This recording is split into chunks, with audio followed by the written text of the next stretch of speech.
Hello guys, how we doing? Welcome back to the Freehammers. It's Luke here. If I could just point you to the subscribe button, we are 20 away from 4K, which would be an amazing achievement, an amazing subscriber milestone for us to hit, and hopefully we can hit that very, very soon. As I say, 20 away. Anyway guys, on to today's video. There's been so much news and speculation since the podcast that me and Paul put out the weekend. I didn't have time to do a video yesterday. I did jump on some of the other channels in their chat and stuff like that, watching Young Jake's channel on all the Moyes stuff, and then obviously watching Gonzo and Nicky's videos this morning on all the news that's come out recently. Obviously the main stuff out there at the moment is that David Moyes probably, and there's a massive chance that he could get sacked at the weekend. I think we know that anyway.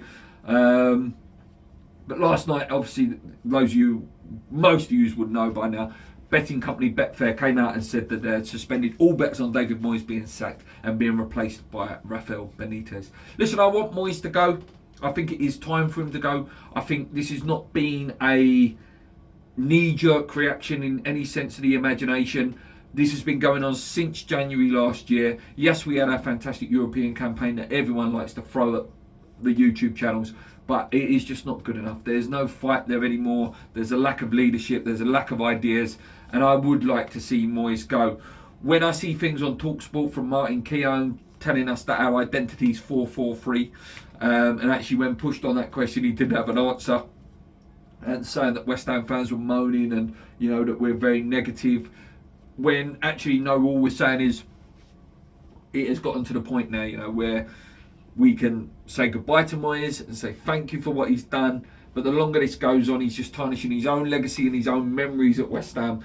And yeah, I think the time is right for him to go. And when pundits that don't regularly watch West Ham and don't see the consistency and persistence of playing people like Thomas Soucek, Cresswell, Antonio, Bowen when he was out of form for a long time, and the treatment of Ben Rama, the treatment of other players, it's just, that is what's not discussed. And if I was the guy at the caller, and I'm sure many of you, if you were the caller against Martin Keown yesterday, would have said exactly the same. So yeah, on Moyes, I do think it is time for him to go. I do believe a win is a very, very dangerous result against Everton. I want us to win, and I think we've got a very good chance of winning. But if we do win that means Moyes stays longer, and then we probably will go and lose to Tottenham, to Newcastle, to Chelsea the following games. And we're in desperate need of a manager bounce. And if we lose the game or even a draw against Everton, that's another 2 points potentially dropped, or even a 3 points dropped if we were to lose that game. And you're giving the new manager a hell of a mountain to climb. And then in terms of Rafa being the man linked, Not for me. Now, Paul from the channel was saying, his CV's a lot better than Moyes. He's won this, he's won that. He did the quick fix at Chelsea and won the UEFA Cup. Quickly was shafted though, wasn't he? He's won league titles in Spain that had not been attached to a club like Real Madrid and Barcelona. He won that, I believe, with Valencia. He did manage Real Madrid for a time. Didn't work out. Last job at Everton wasn't great, but again, that was always going to be a poison chalice. That's like, I'm trying to think. Someone like Paul Ince coming in to manage the West Ham. It was never going to work. It's like Frank Lampard coming to manage West Ham. He's always going to be toxic. He's always going to be the fans against him. He managed in China before that, so it's like the Pellegrini sort of issue where it's a guy that I see was a good manager, has a good legacy and good medals in his locker, but I don't think he would save us. I really don't think he would save us. Sorry, because I was just about to make a really loud noise on the video there. So I don't think he would save us, and I don't think he's the right man. I really don't. He's got, I was talking to my Newcastle pal, the one who comes on the channel quite a lot, probably will be on next week for the preview. And he was saying he's a very divisive character. Calls the ball out quite a lot, of something that we probably like. So he said like Newcastle fans liked him because of that, but again it makes it difficult for him to work with the ball, and then it becomes quite toxic very quickly.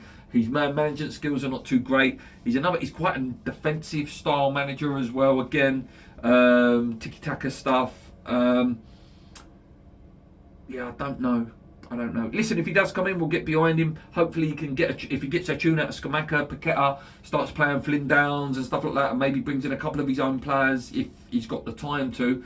Then maybe I can buy into that idea. But yeah, I don't know with that one. It's uninspiring, and if he is the one to come in, I hope it literally is for that period until the summer.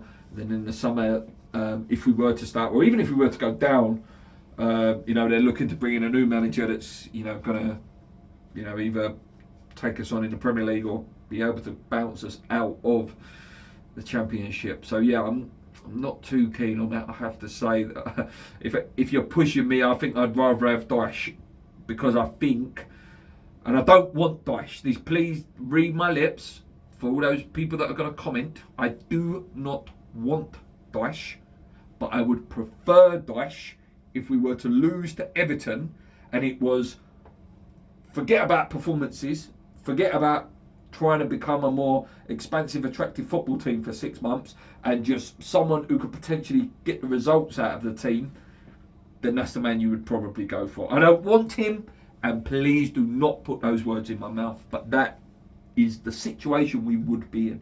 Pochettino's not going to touch it, Tuchel's not going to touch it, and some of them other managers that maybe would have looked at it in November will not look at it if we lose against Everton. So then you will be looking for those firefighters to come in and save you.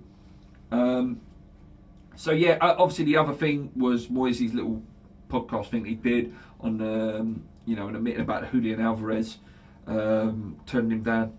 Says it all really, doesn't it? I mean, if rumours are to believe to be true, apparently James Morrison back in the day as well.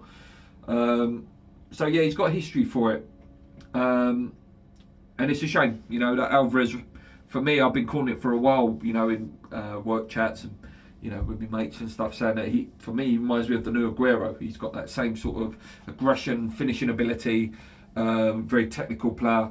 So yeah, it's a shame. And it's back to that mantra that I said in the podcast about there's no one better. And Moyes even sort of said it himself, didn't he? Oh, Mickey was playing well at the time and we didn't think he was better. That's not the point, in that period, yes, he had that purple patch and now he's awful. And that is what David Moyes is going through now. Yeah, David Moyes was good, but there is people better. There is, and we have to try and sort that problem out. The only other thing, just to finish off the video, Declan Rice rumours are huge now for Arsenal in the summer. Listen, we know he's going. I've accepted that. I don't really care anymore. He's got to go. He looks sort of disheartened now anyway. He looks... like he can't wait, to be honest with you, for the move. And I'm not saying that's affecting his performances. I think he's just mentally in his head. He's like, okay, I'm ready to move on to that next level. As long as we get the money, and I'm talking £85 million plus, I wish him well and good luck. And anyway, guys, thank you so much. Like I say, just a quick news update and my opinions on what's going on. Sorry there wasn't one yesterday, and I'll be back with a preview for the massive game that's being touted as El Sacchio. So yeah, until next time, guys, hit that subscribe button. Like I say, 20 away now. Come on, your words. Keep believing.